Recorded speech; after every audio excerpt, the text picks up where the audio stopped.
Hello students, good morning. Most welcome to English online class. Students, before solving this exercise, we should keep some point in our mind regarding participle and gerund. Or we have already known about finite and non-finite verb. Students, let's start. Remember, all gerunds end in ing, but all ing words are not gerund. They may be gerunds or present participle. When we use a verb in ing form, just like a noun, it is usually a gerund. बच्चों सारी की सारी जो gerund form होती है उन सब का अंत ing से ही होता है, यानी उसका एंडिंग में ing लगा हुआ होता है. लेकिन ये सारी की सारी जो वर्ब ing फॉर्म वाली वर्ब वो gerund नहीं होती. वे gerund हो भी सकती है और प्रेजेंट पार्टिसिपल भी हो सकती है. अंतर उनमें ये है कि वो किस स्थिति में आती है, किस रूप में काम करती है. बच्चों यदि वो नाउन की तरह काम करती है तो इसका अर्थ है वो जनरली वो जेरंड के रूप में यूज हुआ उसका. एग्जाम्पल के तौर पर देखिए, पेंटिंग इज ए फन. तो व्हाट इज ए फन, तो पेंटिंग आंसर आया, तो पेंटिंग अपने आप में नाउन है. बच्चों स्थिति अलग हो सकती है क्योंकि जेरंड है वो नाउन के रूप में भी आता है, यानी सब्जेक्ट के रूप में आता है, ऑब्जेक्ट के रूप में आता है, प्रीपोजिशन के बाद में भी आता है. इस तरह से कुछ कंडीशन है इसकी, अलग अलग स्थिति है इसके. बच्चों आइए जानते हैं question number 1. Some words have been underline in the following sentences, state whether they are finite or non finite. Students कुछ वर्ब को अंडरलाइन किया हुआ है, तो इसमें आप ये बताएं कि उनमें से कौन सी वो वर्ब फाइनाइट है, कौन सी नॉन फाइनाइट वर्ब है. तो फर्स्ट में देखिए students, I saw some girls jumping into the pond. बच्चों ये जो सो जो वर्ब है ये टाइम के अकॉर्डिंग चेंज हुई है, यानी प्रेजेंट से पास्ट में हुई है. तो जो वर्ब टाइम के अकॉर्डिंग चेंज होती है या फिर अपने सब्जेक्ट के पर्सन और नंबर से चेंज हो जाती है या कंट्रोल हो जाती है, ऐसी वर्ब को इंग्लिश में फाइनाइट वर्ब कहते हैं. और वे वर्ब जो अपने सब्जेक्ट के पर्सन और नंबर से चेंज नहीं होती या टाइम के अकॉर्डिंग चेंज या टेंस के अकॉर्डिंग चेंज नहीं होती, तो ऐसी वर्ब को इंग्लिश में नॉन फाइनाइट वर्ब कहते हैं. तो सो टाइम के अकॉर्डिंग चेंज हुई है, इसलिए बच्चों ये फाइनाइट वर्ब होगी. जंपिंग है, ये आईएनजी वाला फॉर्म है, लेकिन ये सब्जेक्ट से रिलेटेड नहीं और न टाइम और टेंस के अनुसार चेंज है, इसलिए बच्चों ये नॉन फाइनाइट वर्ब है. Next, the kite was flying very high in the sky. Students was playing दिया हुआ, लेकिन वॉज तो काइट से कंट्रोल्ड है, इसका मतलब ये फाइनाइट वर्ब होगी. Students was playing finite verb, यदि काइट्स होती तो वर्ब प्लेइंग आ जाती. इसका मतलब वॉज है वो काइट से कंट्रोल्ड है, सिंगुलर नाउन से.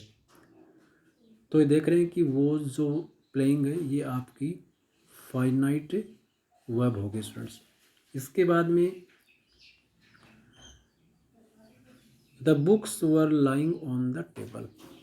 इसमें देखिए स्टूडेंट्स, जो आपकी जो वर्ब जो दिया हुआ ये बुक से कंट्रोल्ड है, इसका मतलब वर लाइंग क्या है बच्चों, ये फाइनाइट वर्ब के रूप में है. We saw many clothes drying in the sun. बच्चों ड्राइंग जो वो सब्जेक्ट के अकॉर्डिंग चेंज नहीं है, न टेंस के अकॉर्डिंग चेंज है, और ये नॉन फाइनाइट वर्ब है. We have written. Students have जो है, हैव रिटन जो है वो अपने सब्जेक्ट से, यहाँ देखिए आप, हैव जो है वो कंट्रोल्ड है वी से, प्लूरल नाउन से. सिंगुलर होता तो हैज होता. इसका मतलब ये यहाँ क्या हुआ, हैव जो आपका है वो फाइनाइट वर्ब है. इसी तरह से students, the learned man seemed happy to know that the boys had learned. तो स्टूडेंट्स इसमें देखिए आप, टू नो ये आपका इन्फिनेटिव है, इन्फिनेटिव आपका नॉन फाइनाइट वर्ब है. और इसमें देखिए द बॉयज़ हैड लर्नड, ये टाइम के अकॉर्डिंग चेंज हुई वर्ब, जो पास्ट की बात बता रही है. तो टाइम के अकॉर्डिंग चेंज होने वाली वर्ब भी आपकी क्या है, फाइनाइट वर्ब होती है. इसी तरह से students, written on the gate were the words behaviour of dogs. Students next is, इसमें मैंने आपको बताया कि the learned man seemed to happy आपका अपना हो चुका है ऑलरेडी. और written on the gate were the words behaviour of dog. तो स्टूडेंट्स रिटन वर्ब की थर्ड फॉर्म है, और ये स्टूडेंट्स आपके नॉन फाइनाइट में आती है क्योंकि सब्जेक्ट से और टाइम के अकॉर्डिंग चेंज नहीं है. और इसी तरह से वर है वो आपका फाइनाइट वर्ब है क्योंकि गेट से कंट्रोल्ड है. और इसी तरह से स्टूडेंट्स बिहेवियर वो आपकी नॉन फाइनाइट वर्ब है इम्पेरेटिव सेंटेंस में. चाहे सब्जेक्ट सिंगुलर हो चाहे प्लूरल हो, वर्ब की फर्स्ट फॉर्म का यूज़ करते हैं। इसी तरह से student the people were lying on the beach enjoying the warm सन।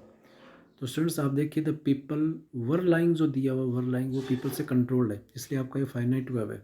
इसी तरह से एन्जॉइंग ये किसी से कंट्रोल्ड नहीं है स्टूडेंट्स, न तो टेंस के अनुसार न सब्जेक्ट के अनुसार, इसलिए आपकी नॉन फाइनाइट वर्ब है। Executed by the race the athlete set on the race. Students ये देखिए, ये आपका स्टूडेंट्स पास्ट पार्टिसिपल दिया हुआ है एग्जीक्यूटेड, लेकिन ये किसी से कंट्रोल्ड नहीं है स्टूडेंट्स, ये आपका नॉन फाइनाइट है और सेट और टाइम के अकॉर्डिंग टेंस के अकॉर्डिंग चेंज है, इसलिए आपका फाइनाइट वर्ब है। इसी तरह से student water by the rain, तो आपका जो वाटर्ड है वो आपका नॉन फाइनाइट वर्ब है और लुक्ड ओवर टाइम टेंस के अकॉर्डिंग चेंज है, इसलिए बच्चों ये फाइनाइट वर्ब है।